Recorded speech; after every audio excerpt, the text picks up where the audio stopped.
So there's this really strange puzzle happening in the car world right now. You've got China making some of the most affordable, tech-packed electric cars on the planet, but you can't find a single one in a US showroom.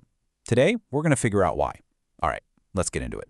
And this right here is the central question, isn't it? On one hand, you hear this constant push for everyone to adopt EVs, and affordability is always the main hurdle people talk about. But then, on the other hand, the most affordable EVs in the entire world are being deliberately kept out of the market. It doesn't quite add up. I mean, the price difference we're talking about is just wild. Here in the US, the average price you're going to pay for an EV is a whopping $56,000. Meanwhile, in China, they have a whole industry churning out mass-market EVs for just a fraction of that. This huge gap is really what this whole story is all about. Okay, so what is the big roadblock stopping these cars from getting to the US? Well, the short answer is a giant financial wall that the government has built.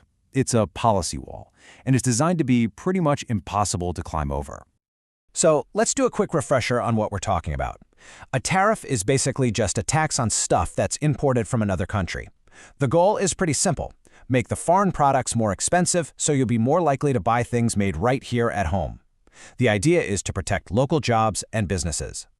And we're not talking about some small tax here. The tariff on Chinese EVs was recently cranked up to a jaw-dropping 100%. Yeah, 100. Let that sink in for a second. That means for every car a company wants to bring in, it has to pay a tax that's equal to the entire value of the car. It effectively doubles the price right at the border. Now, the official reasoning from the White House is that this giant wall serves a few key purposes. They say it's to fight back against unfair subsidies from the Chinese government, to stop what's called dumping, that's when a company sells products for super cheap to kill the competition, and to make sure our supply chains aren't too reliant on any one country. But of course, there's another side to this coin. As Marketplace points out, a lot of economists will tell you that a tariff is really just a tax on us, the consumers. Why?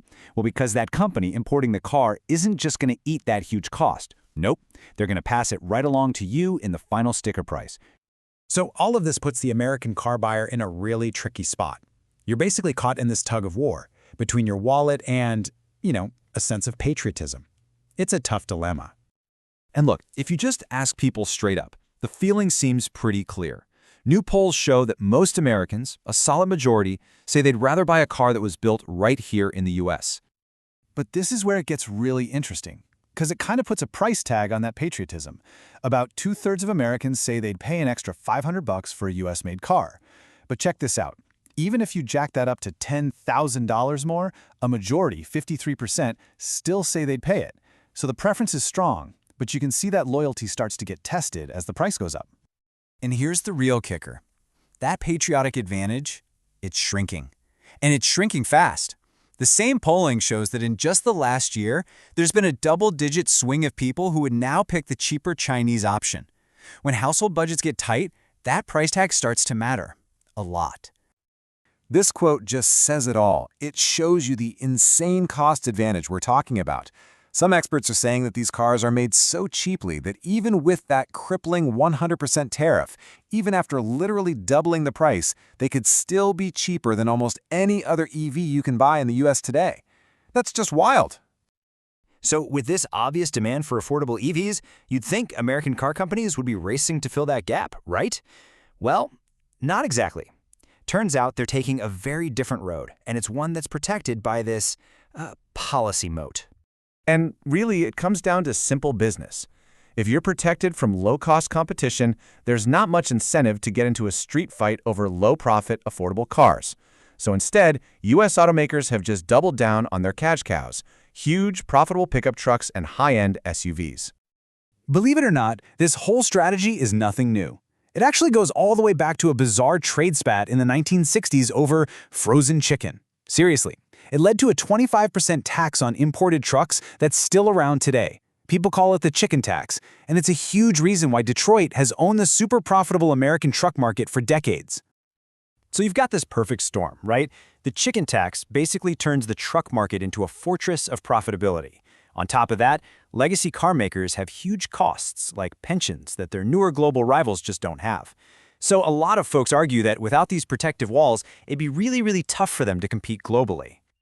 So the takeaway here is pretty simple. For now, the American auto industry is actually quite comfortable with this whole setup. This policy moat protects their biggest moneymakers, so there's not a huge reason for them to pivot and start building cheap EVs. But the big question is, can this really last forever?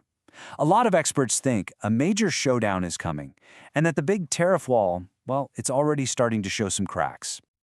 And you really don't have to look far for this sentiment. When CNBC asked a bunch of trade experts when these cheap Chinese EVs would finally hit the American market, the answer they got back was blunt, and it was unanimous. It's just a matter of time. So the general thinking seems to be that these policies are more like a speed bump than a permanent roadblock. They can definitely slow things down, but they probably can't stop a global manufacturing giant from eventually finding a way into the biggest consumer market in the world. In fact, we're already seeing their strategy. The massive Chinese EV company BYD is planning to build a factory down in Mexico. The idea is, if they build the cars there, they might be able to import them into the US under a different trade deal, completely sidestepping that direct 100% tariff from China. It's a classic workaround. You know, there's a really interesting parallel here from the Cold War. During the famous kitchen debate, the US showed off all these modern home appliances to the Soviets. And it did more than just show off capitalism. It created a real hunger, a real demand from regular people for those very things. It just goes to show, once people know a better product exists, they're going to want it. Because at the end of the day, it all boils down to a fundamental rule of economics. You can build walls, you can protect your industries for a while. But over the long haul, it is incredibly difficult to win a fight against a product that people see as being both cheaper and better. And that brings us right back to the central paradox. The government has built this massive wall to keep these cars out. But as Americans see the rest of the world driving these affordable, high-tech EVs, is their own demand going to become a force so powerful that the wall just can't hold it back anymore?